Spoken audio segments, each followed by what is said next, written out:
और अनेक राज्यों के नागरिक इस यात्रा में कुछ न कुछ उन्होंने गंवाया है। जिन लोगों ने अपना जीवन खोया है,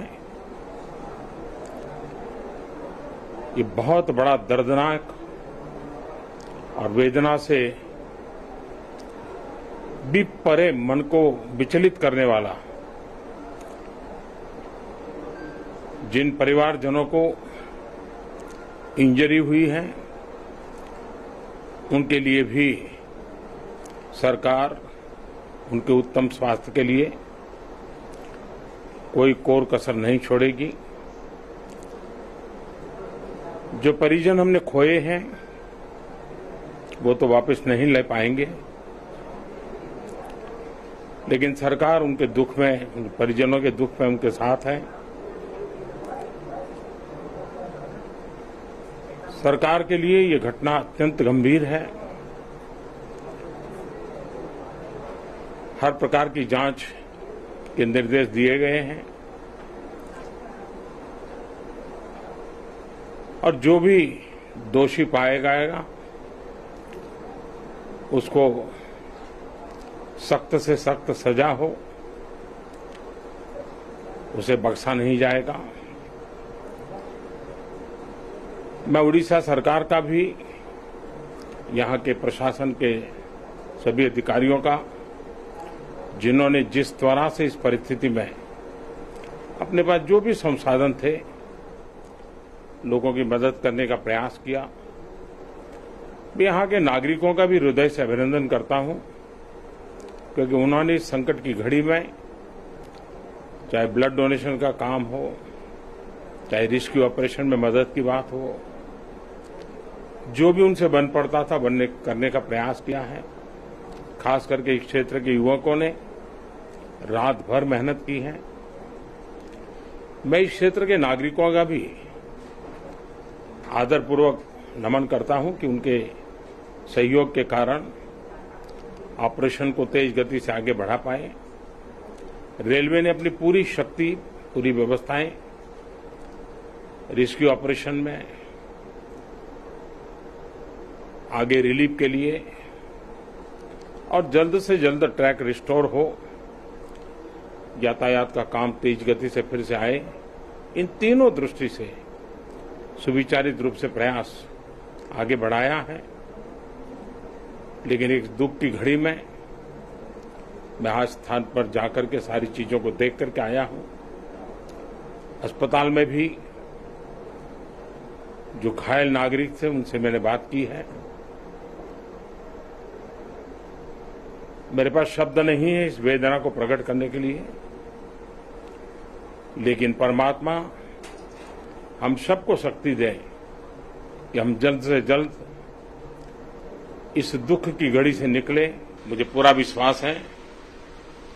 This extremely tragic train accident, I have to thank the local people, the local teams and others who have worked overnight to save people from the wreckage.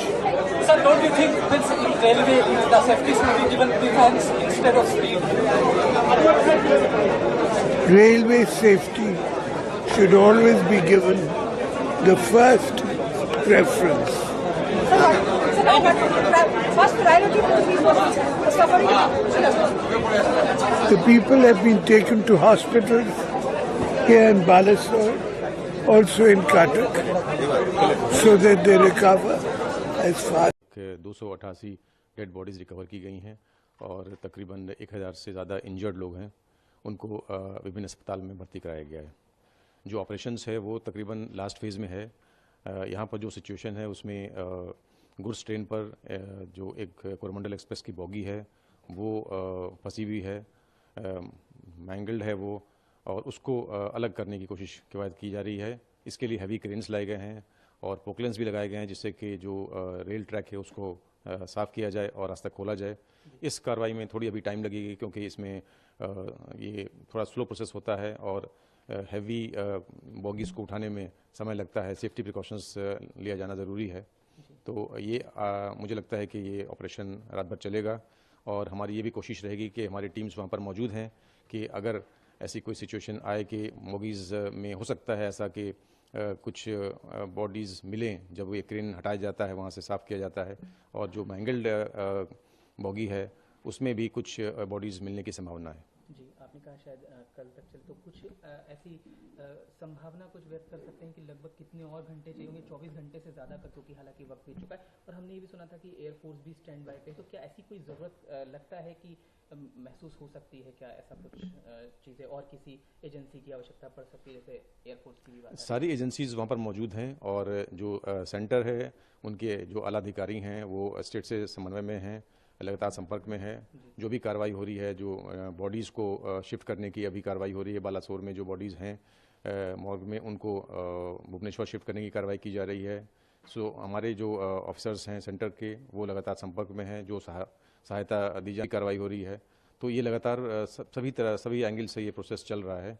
Rescue angle से भी वहाँ पर ट्रूप्स मौजूद हैं अभी और इसमें थोड़ा सा अभी समय लगेगा। सर, क्योंकि ये एक ऐसा हादसा है जैसा देश ने इतना दुखद पहले नहीं देखा था, खासकर अगर पहलू की बात करें तो तीन ट्रेनों का कोलिजन, तो किस तरह की एक बार अगर आप बता पाएँ कि मुश्किलात जो हैं वो आई इस पूरे ऑपरेशन में, और अभी भी क्योंकि चीज़ें अंडरवे ही हैं।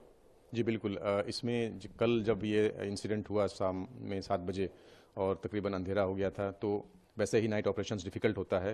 हालांकि स्टेट एडमिनिस्ट्रेशन ने, लोकल एडमिनिस्ट्रेशन ने और हमारे एनडीआरएफ की टीम के पास भी एरिया लाइटिंग सिस्टम्स होते हैं, उसको लगाया गया। कार्रवाई लगातार रात भर चलती रही। इसमें प्रोसेस स्लो होता है क्योंकि जब हमारे पास जो इक्विपमेंट्स हैं उससे कटिंग करते हैं, उसमें इंश्योर किया जाता है कि जो लाइव विक्टिम्स हैं उनको क्षति ना पहुँचे, और इनफैक्ट इवन जो डेड बॉडीज़ निकाला जाता है तो उसमें ये हम इंश्योर करते हैं कि कभी कहीं लिम्स का कोई डिस्टर्बेंस नहीं हो और पूरी तरह से सुरक्षित तरीके से सफाई के साथ ये कार्रवाई की जाए। तो ये एक चैलेंज है हमारे लिए, और वेदर कंडीशंस भी हार्श है, गर्मी है, तो लगातार काम करना बिना ब्रेक के, ये भी एक चैलेंज है। मगर हमारे ट्रूप्स जो हैं वो वेल ट्रेंड हैं, मोटिवेटेड हैं, इसलिए ये कार्रवाई जो है वो सभी के समन्वय के साथ पूरा कोऑर्डिनेशन रहा है, सभी फोर्सेस का, सेंट्रल फोर्सेस का, स्टेट का, और आप देख रहे हैं कि ये अभी लास्ट स्टेज में पहुंच गया है। बस आखिरी सवाल ये कि क्योंकि आज भी रात है, आज भी अंधेरा है, तो आज की रात बहुत इम्पोर्टेंट भी रहने वाली है इस लिहाज से समझे। आज तो प्रधानमंत्री साहब भी वहाँ पर गए। जी बिल्कुल, प्रधानमंत्री वहाँ गए थे और उन्होंने जो रेस्क्यूअर्स हैं एनडीआरएफ के, स्टेट के ऑर्डरएफ और जो अन्य एजेंसीज़ हैं सबसे बात की। तो ये हमारे लिए बड़ा मोटिवेटिंग फैक्टर होता है, और अभी वहाँ पर जो ट्रूप्स हैं वहाँ पर मौजूद रहेंगी जब तक कि आखिरी बॉगी वहाँ से हटाई नहीं जाती है, पूरा एरिया क्लियर नहीं किया जाता है, हम वहाँ पर तैनात रहेंगे।